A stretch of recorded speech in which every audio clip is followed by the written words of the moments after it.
Yes, so my name's Juliette, like in Shakespeare, but it's spelled the French way, like in French. And basically I'm Shakespeare and French. I'm like two GCSEs all rolled into one. So what I'm trying to say is that I'm very hard work. So, yes, also, I'm really, you've got such a lovely audience here. You look like a great audience, or actually, technically, you look like a great television screen to me right now. Although, yeah, you look like a fantastic television screen, and I'm really missing all of you guys right now. Yeah, because I get the same kind of people coming to my shows again and again, the same kinds of groups of people. You get people like the introverts. They're probably hating the idea of lockdown easing, although they'd never tell you. You also get loads of LGBTQIA plus family. They come along as well, and I love them so much because I grew up feeling like I didn't really feel like I belonged. I didn't feel like I was understood. I felt very misunderstood, and then I met the gays. And I felt accepted.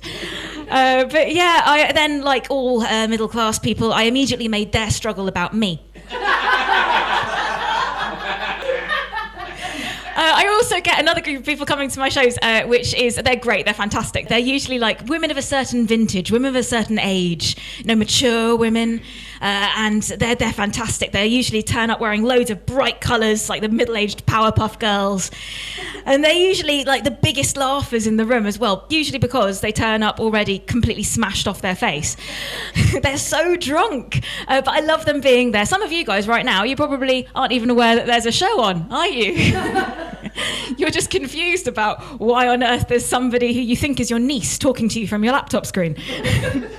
And if that is the case, then hello, auntie, can I please have some money?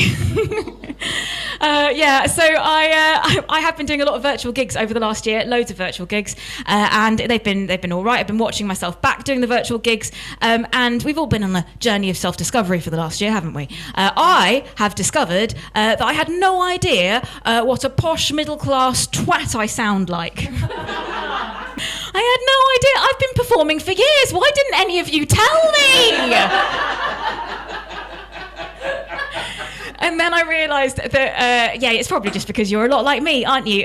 We all read The Guardian, but we actually secretly agree with a lot of what The Telegraph says. And we all really think that homelessness is a national disgrace, but we're very pleased that none of it is in our area. So, yeah, I've watched myself back, and every time I just keep thinking to myself, God, I am so insufferably middle class.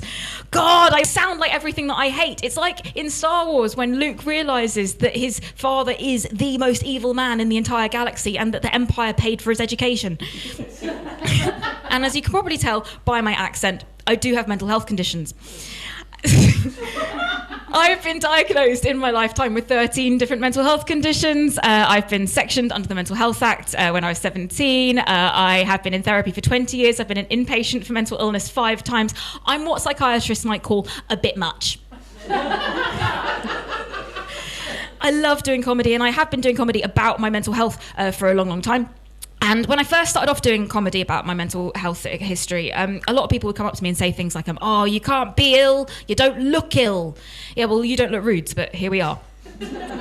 And nowadays, it's like every other person I meet has been self-diagnosed with depression. It's really stealing my thunder. Like, firstly, it's really bad that people are misdiagnosing themselves, but secondly, I used to be special. At the moment, everyone's talking about mental health. Every single conversation I seem to have at the moment is about mental health. I mean, sure, I am the one bringing it up, but still. The thing is that being able to be aware of mental health, that's great. That's all rich and fine and dandy. But being aware of mental health does not make you qualified to diagnose a mental illness, okay? You're not a qualified GP if you're aware of mental health. Otherwise, I would have a career that my parents were actually proud of. I'd be a lady doctor, a female doctor, and you would get your prescriptions written out by my genitals. And you'd be laughing at the same time because they're hilarious. Did you know that 1/3 of people in the UK think that people with mental illness are likely to be violent? Did you know that? No, I've never been violent, never. I've been violently sick after drinking a tower of aftershocks, having just seen my ex-boyfriend having sex with the girl that he cheated on me with in the local pub, the ladies' toilets of the local pub. And do you know the name of that pub? It's the Cock Inn. Yeah, I know it was. I saw it. So, I think that with Instagram, there's loads of platitudes out there, loads of platitudes about oversimplifying mental health recovery and mental illness. There's things like, do the thing today that your future self will thank you for. I've got no idea what my future self wants. I barely know what I want, and I'm already existing. So all I know is that past me is a complete idiot. So I should just do the opposite of what she did, and we'll probably be fine. That's why I don't drink aftershock anymore. Or date men called Max. Max Logan is his name. And Michelle, I hope you're very happy together. There's loads of those platitudes out there at the moment, loads of them, and there's things like, even those old school ones like, the world is your oyster. Yeah, sure it is, because everyone actually secretly hates it, but we have to pretend that we like it just so that we can be socially accepted, and we'd all much rather have something that's a bit less weird and doesn't make us want to throw up. But there's also platitudes like on hashtag stay strong. I'm like, no, but I haven't got any strength left. I'm really struggling here. No, just turn that frown upside down. What? I'm not frowning. I'm confused. Because an upside down frown, that wouldn't be a smile, would it? No, that would be a grotesque monster Picasso face. It'd be horrific. I think that some people think that they're in therapy, but what they mean is massage therapy, And massages are great, but honestly, therapy is hard work. You've got to do hard work. It peels away layers and often leaves you crying and angry and just... I've only ever once had a massage that's done that. And it turned out I was in a car wash and I was very lost. So I think that affirmations are different from platitudes, and I've been writing loads of affirmations down and putting them on Post-it notes on my bathroom mirror, and it's done wonders for my self-esteem. It really has, because all of those affirmations, they're really stuck in now, and I can't see myself in my bathroom mirror anymore. A lot of people are worried about having gained a bit of weight during lockdown, and I just want to let you know, okay, I want to reassure you here.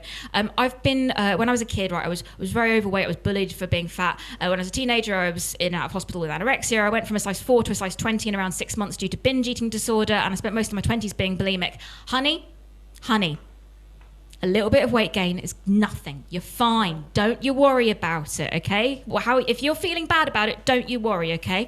Your feelings, they don't matter, okay? They don't...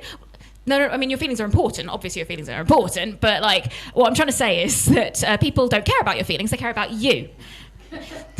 I'm not explaining this very well. Let me start again. Basically, to summarise, your feelings don't matter and nobody likes you. Have I solved mental health now? Good. Look, affirmations and platitudes are great, but real wisdom. I wanna. Before I finish this set, I just want to give you a couple of bits of real wisdom. Firstly, from a wise person, a proper wise person, Aristotle. Aristotle said, we are what we repeatedly do. So I guess I am a different man every weekend.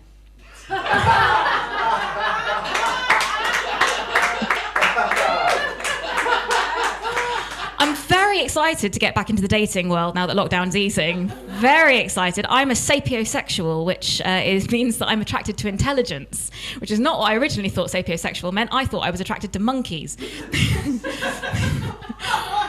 And also soaps, and also saps, although the last one might also be accurate given my dating history. Max. All right, before I bring your amazing host, because we have an amazing host and an amazing lineup as well. I'm so delighted and anxious and terrified to be here tonight, but be amongst such an incredible act. I'm going to leave you with an affirmation that I think really spoke to me. We've all heard it. It's I am enough, but I've slightly adulterated it to make it a bit more accurate to me. So for me, I am enough. Fucking hard work for one person to handle, and that is why I'm still single. I've been Juliette Burton. Thank you so much.